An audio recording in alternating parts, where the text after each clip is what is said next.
we found ourselves climbing down steep ladders and stone footpaths to an ancient village carved out of a cliff. This is Mesa Verde. You're listening to Travel FOMO, a podcast for people self-diagnosed with wanderlust.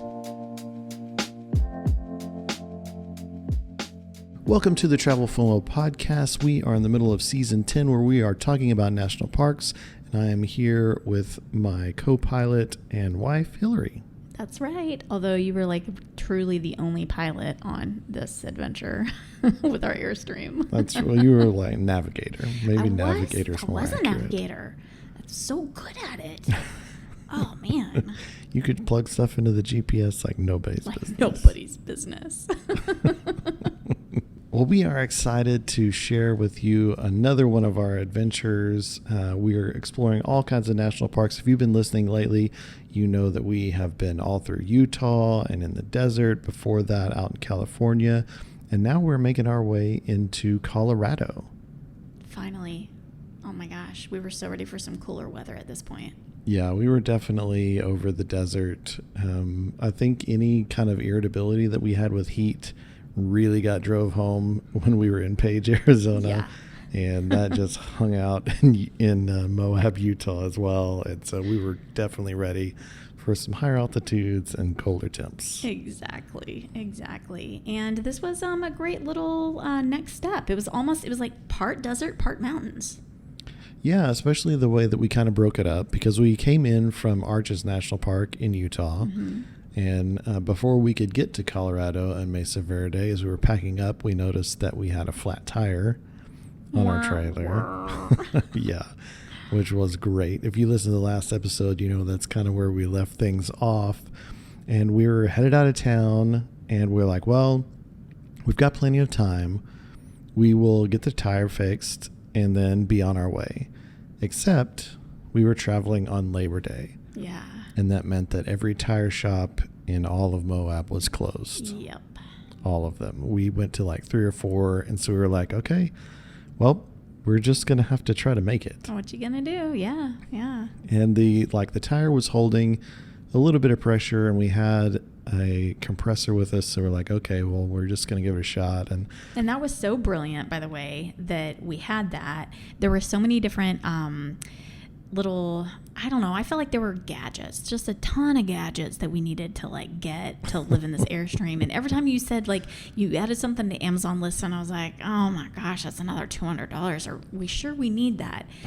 And every single thing that you put on the list, we absolutely needed, and more. There were other things that, looking back, I'm like, yeah, we needed that, and you had said we needed that, and we kind of passed on it or whatever. But this is one I'm glad we had. Yeah, I'm glad we had it too. I struggle with that as well. I feel like camping in general, and then especially RV camping, is just on steroids of all the little gadgets and trinkets and you could things. Spend endless money. Yeah, and we're minimalist, and I hate having just a bunch of stuff. But I was glad that we had that little compressor. Yeah. And even we bought a little jack sort of ramp that if you have a tandem trailer, you can drive one tire up onto this little ramp and easily change the other tire without using a jack. Yeah. That came in really handy with this situation. But we finally did make it all the way to Durango. It's only about a 4-hour drive, and we stopped a few times to check the air pressure, and it actually held, so we were pretty good. Didn't end up stranded on the side of the road. Thankfully. Just another stressor for a travel day. Yeah. I feel like we had a bunch of those where it was a perceived potential problem that just added a lot of stress that ended up being okay. Yeah. We got through it. It just made things really stressful. We still had to endure the stress of it all. Yeah. True. It ended up okay because we figured it out, Yeah. So. And we finally got there, and we're like, okay, well, we'll take the tire off, put the spare on, and set up camp. And then that way we can take the tire in and get it fixed whenever we're here. We get the trailer all up on the little jack ramp, ready to go. And I pull out the 4-way lug wrench that I had bought, and I bought the cheap version, and it like was collapsible, and I was like, this will do, it's fine. And it's a really hot day. We've been on the road. The wheels were hot, the lug nuts were hot, and just straight up broke that four-way. Which is crazy. Like, if you guys go and watch the video on YouTube, you'll see us like show you the metal literally broke. And I was like, dang, Jamin, you're really strong. How do you even do that? It's just really cheap. Just really cheap. Which was like frustrating because that meant that we had to set up camp, go buy a four-way, come back the next day, take the tire off, like which is a big deal camp. In an RV because you're having to move your vehicle over and over again. You're moving your home over and over again, and that was the big deal, and putting it back on and off of the hitch. Yeah, so like, you know, you're having to take that up the stabilizers, put it back on the truck, get the tire off, and so we had to we got a lot of practice like setting up camp. That's true. I think we had to do it 3 or 4 times so we were in Durango. Well, by the time that first night was done, we like really needed a drink. We were like, we are so happy to be in this legit town. We knew Durango was so fun, and so we went out for dinner and ice cream and went to the saloon.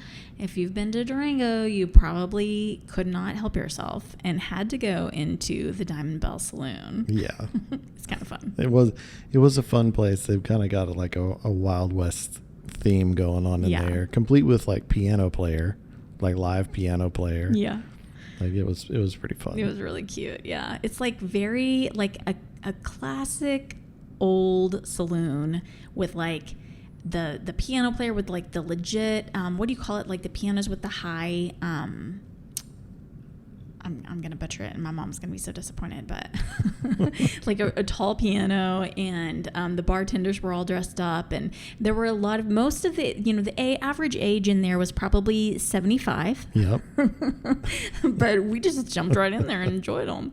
It was a good time. And then we also went to one of my favorite places, an ice cream shop called Cream Bean Berry, and if you're in Durango, that is the ice cream you want to get while you're there. It is so good.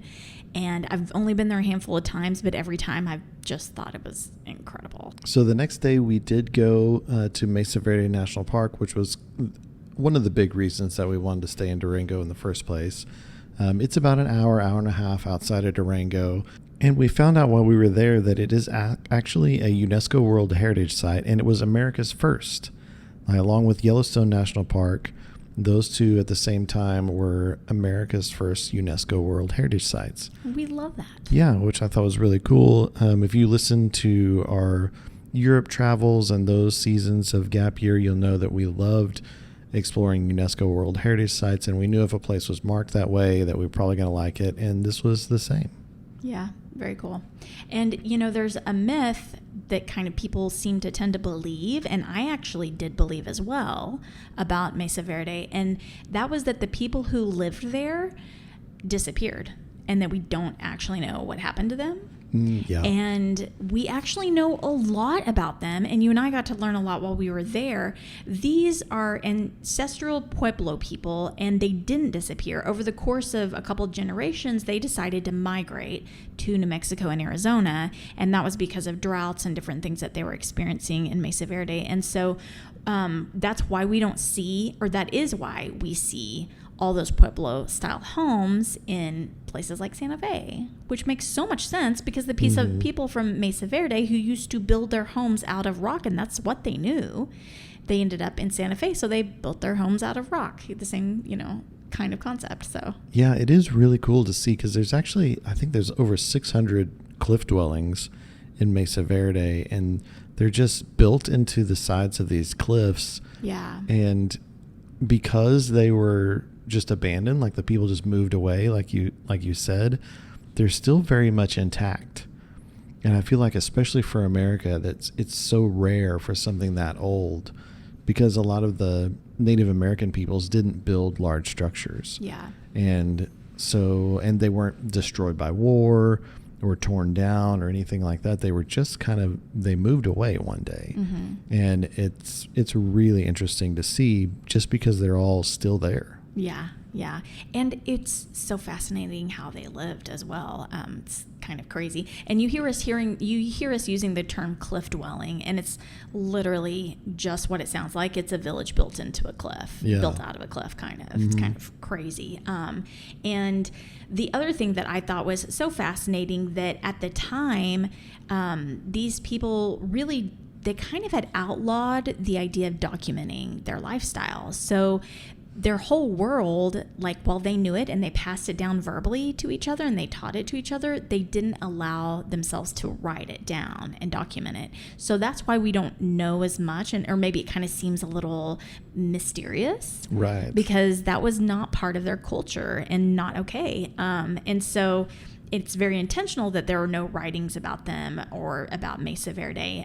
They really only shared those things in storytelling form, and it was all passed on by word of mouth. I just think that's really fascinating.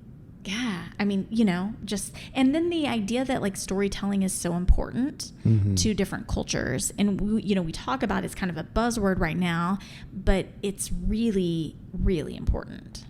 It is. It's really interesting that that's the way they passed things down, and that's the way they communicated, was all through spoken word. I think for us, if we hear the word history, we're like transported back to fourth grade with like a really thick book. Right. And that's what we think of as like history. But this, I just think it would be so much more impactful if it was shared through a storytelling mechanism, basically. Yeah. Of like, we're going to tell you about how it happened and the people that came before you. And we're going to tell you often enough that you know it and can tell it to the next people. And not just something that you're going to read and take a test on and then move on forever. Yeah. It's a really just interesting thing that I had no idea about before we actually went to the park. Right. Yeah, exactly. And these cliff dwellings, the way they lived, I mean, it's so intelligent that's what also made it so fascinating to learn about. They built their homes within the walls of rock, and they were shielded from, it's so smart, they were shielded from rain and from snow and all the elements like that, from the harshness of the sun. Any enemies are not going to come at them from behind, because behind them is the wall. Then they've got wildlife. They're protected from wildlife. It's really, really smart. And then up above the cliff on the, I guess you would kind of call it like the roof, if there'd be a prairie on top of them, and that's where they would farm. And so they'd have all kinds of crops. They did all kinds of things. They wove baskets. They had pottery. They traded. So we saw a couple different villages, and my understanding is that they would trade amongst these different villages and other broader communities. And they just had like a whole marketplace going on, like a whole ecosystem that was very healthy. Yeah, it was really interesting. And the whole idea that these were essentially fortresses because they were so hard to get into. And a lot of times it would be ladders or a stone path that you could only, it was like single file. And it reminded me a lot of the castles that we saw in Europe, because they create these pinch points where it's like it's a moat around it, and the only way to get across the moat is through this one bridge, or these huge walls, and the only way to get in is this one gate. And so you're essentially forcing your enemy into small numbers so that you can combat them. And it's the same concept. No, that's just true. Like here in the United States, like by native people hundreds of years ago. It was really interesting. That is a great way to correlate it back to that. I think that's really interesting. They also, and kind of to your point, one of the things that was so interesting is how there's like ladders. Like to get into the community, you had to like climb a ladder or go down these crazy steep stairs. It was really, like you said, it was hard to reach. Yeah. Which also would make it hard for an enemy to reach. Yeah. Yeah, for sure. Fascinating. And I mean, it's a really interesting park. I feel like at other parks, you learn a lot about nature, and you might learn about some ancestral people that were there, but just kind of very surface level. And this was real like history. And while you didn't have to have a reservation to get into the park, like we did in Yosemite or in Arches, you did, in order to really see anything, you have to take a tour, and you have to get tickets for the tours, which is not something that we really knew in advance. Yeah. And it was actually quite difficult to do because we had very little cell signal out there. Right. By the time we figured it out, we were so far out there. We were like, oh, man. Yeah. And so getting tickets was something that I wish we'd done in advance. I would definitely recommend doing that. But it is worth doing because we were able to get tickets to one tour, and we took it. And when the rangers walk you through and really tell you everything that you're looking at, it makes it so much more robust. Yeah. Because we had gone to, there's one that you can kind of do a self-guided tour, and it's called Step House, and it was fine and really interesting to see. And there's another little area they call Dog House where you can kind of read some plaques and learn a little bit.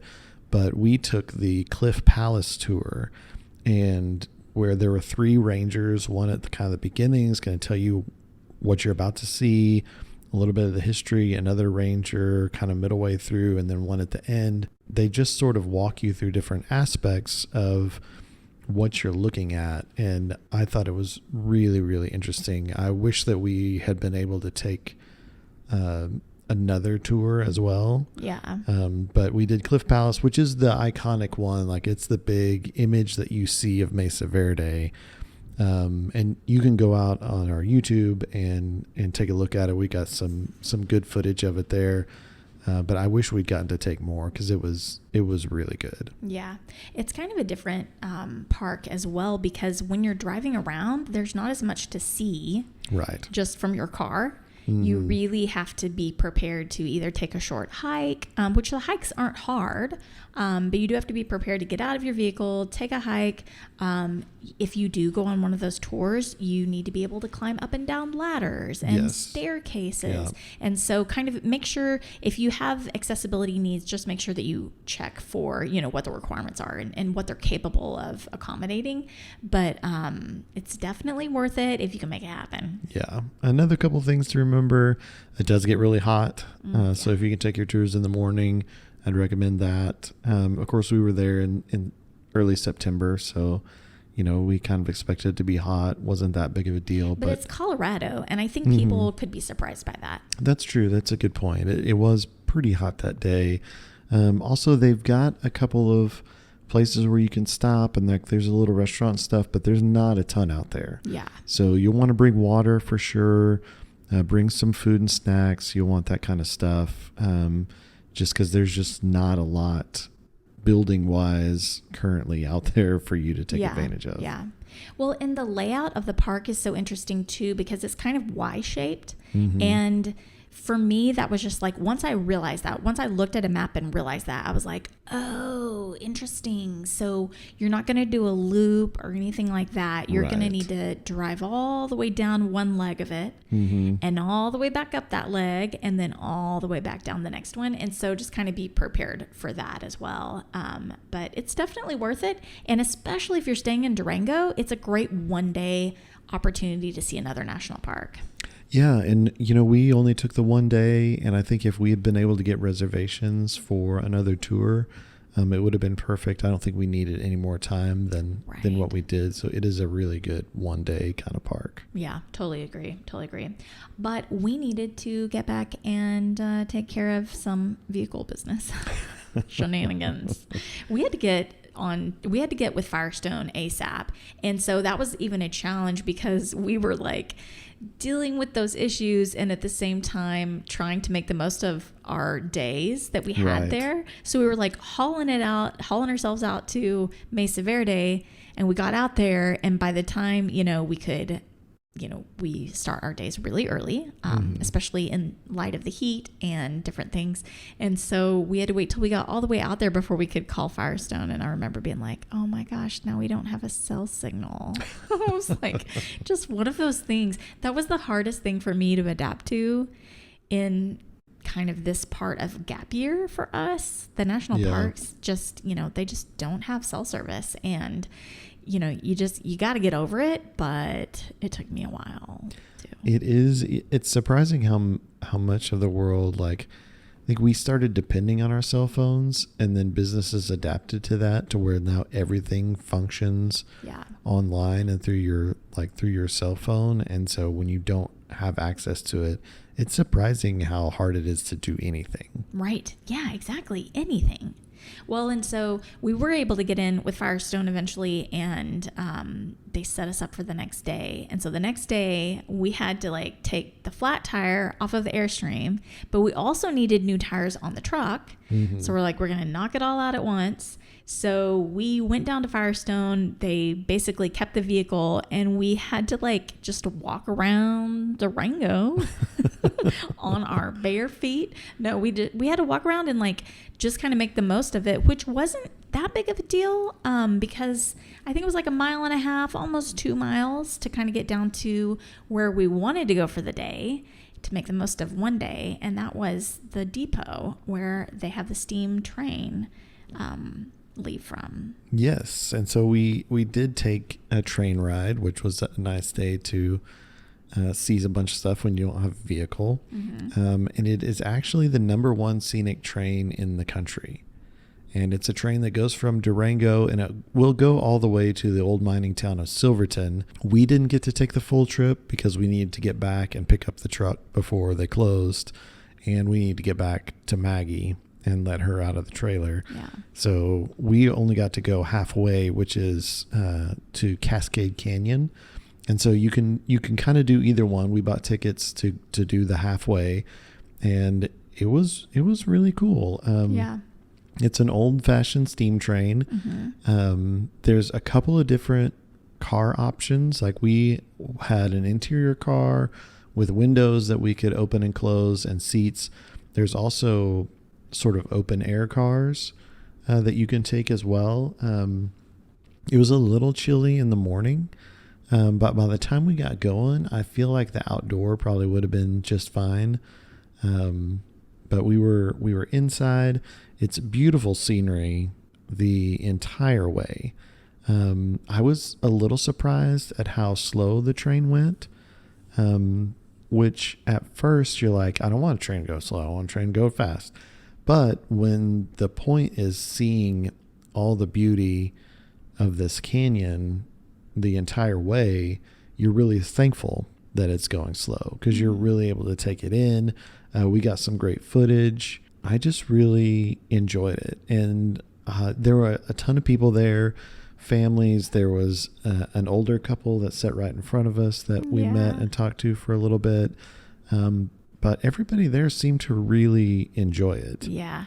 And you get to Cascade Canyon, and they gave us like an hour to sort of hang out and eat lunch. You can buy lunch from the train if you want to. We packed our own and brought our own lunch. And an hour is plenty of time because there's not much out there. Yeah. It's just kind of like some picnic benches and stuff. Yeah. By the time we ate our lunch and walked around a little bit, you were definitely spending the last 15 minutes kind of being like, okay, let's get going here. I wonder if like people go on hikes, like little short hikes or something around that area, but then I'd be afraid I'd miss the train back. Yeah. I don't know either. Yeah. It seemed like a long time. Yeah. Yeah. And I wish that we had the time and opportunity to go all the way to Silverton, mm-hmm. because you get the same sort of experience where they give you, I think, an hour, maybe a little bit longer in Silverton to walk around, but there's a lot there, I'm told. Yeah. And we heard like, you can visit little shops and things like that. And so I feel like it makes more sense that way. Mm-hmm. But it's surprisingly slow adventure. Just to kind of like mm-hmm. like kind of be prepared to like just relax and enjoy the view and don't feel rushed, because the train's not going to go maybe as fast as you think it might. It's not going to like zip you down, this canyon. It's going to take a minute. And man, I remember being able to like stick my arms outside of the train out of the window and being able to touch the side of the mountain. That's like how just like some of these memories. And then there'd be like waterfalls and stuff like that. It was like really neat. It was really neat. You sort of run along a river. you can get a really good idea of kind of what you see a lot of if you go out and watch our YouTube video. There's some footage out there. But it was really an interesting thing that I would definitely recommend if you're in Durango and you have the time to do it. I think it runs most of the year too. So a lot of people do it like when it's cold and there's snow out and things like that. Pretty. I think that would be pretty amazing. Yeah. You mentioned the older couple that we met, and they were so sweet. It was Janet and Gary from Evergreen, Colorado, and they were just so kind. Like, she literally invited us to come have dinner at their house.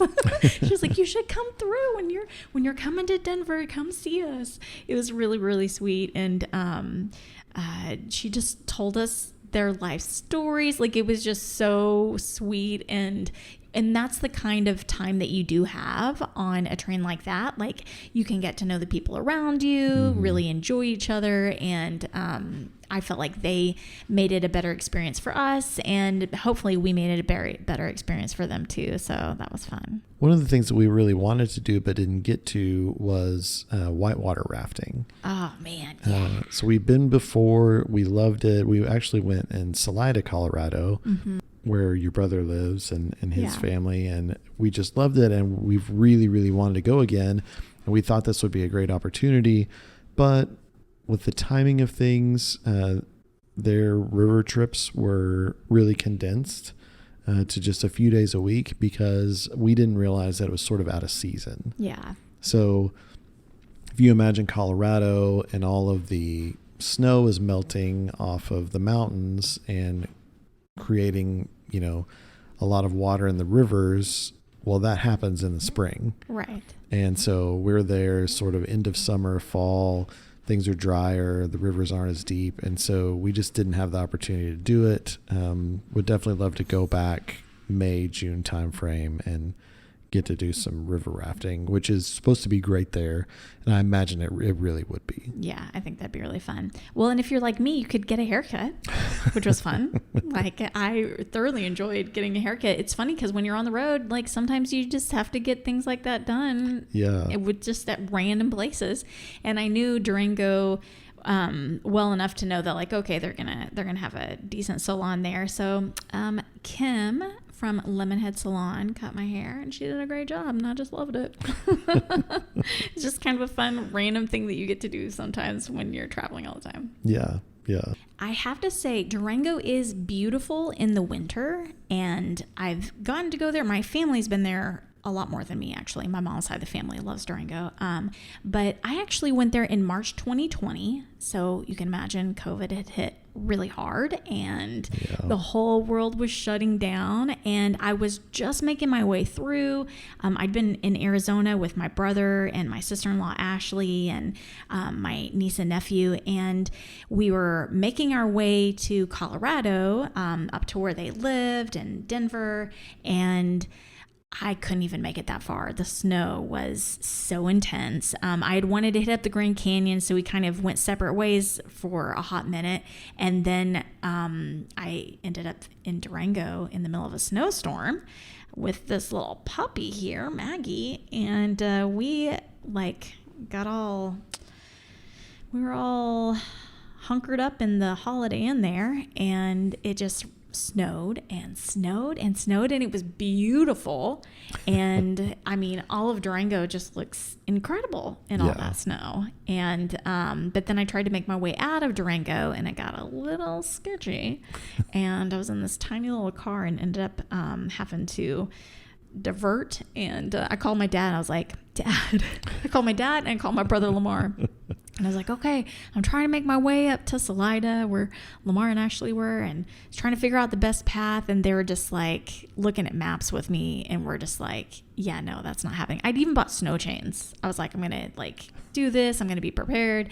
And the more and more they looked at it, they were just like, you need to turn around. You shouldn't do this. And I was like, okay, well, if y'all are saying it, then it's definitely not a good idea, because they're they're pretty great at braving the roads.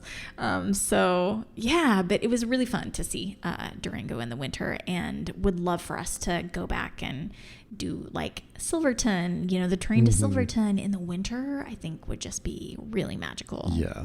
Yeah. I feel like Durango is one of those places that when you're there, you already start, before you leave, you start planning when you're going to come back. Yeah. I mean, it's got great shopping. It's got great restaurants. A lot of the restaurants are really local and stuff like that. It's got a lot of good stuff. Yeah, it's definitely one of those Colorado-y mountain towns. You're gonna be able to buy a T-shirt. That's pretty right. much wherever you want. So many T-shirt stores. Like all of those like Colorado mountain towns, there's like 18 T-shirt shops. That's funny, but they do have some cool boutique places too. Yeah, a lot of cool places. Everybody's super friendly. It was a lot of fun. Yeah. I remember talking to someone at that little ice cream shop that I love.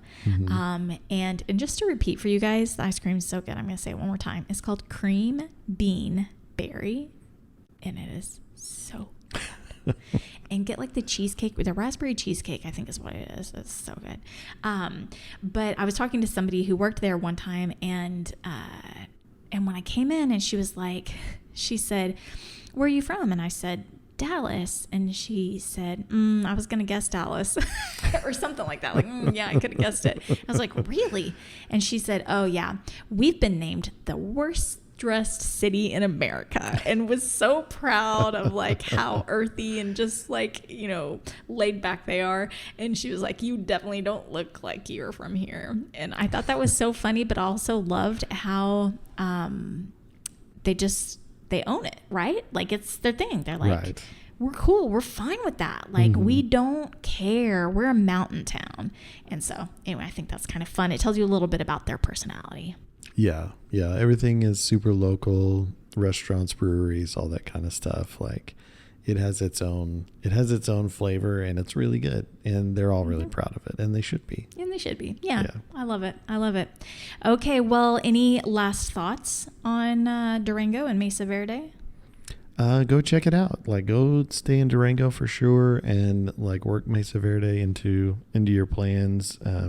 Getting to learn that much history in a national park is a really unique and cool experience that everybody should do. Yeah, for sure. There's a lot actually in Southwest Colorado, I think, that is kind of fun. So yeah, that's a lot of cool stuff. Yeah.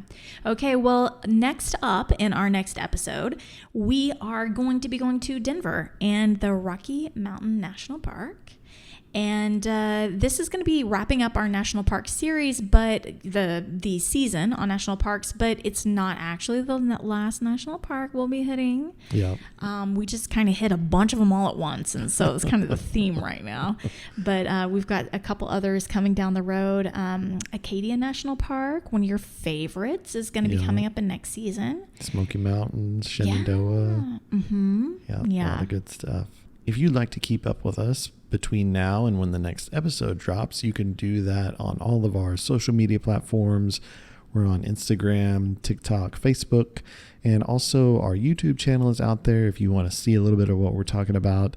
We've got video out there. If you could go out and like and subscribe and interact with us in all the places, we would love that. And if you want to reach out to us even more directly, you can email us at travelflowpodcast@gmail.com. Any questions or advice that you have that you would like for us to share, we'd be happy to do that. So reach out to us there and we'll make it happen.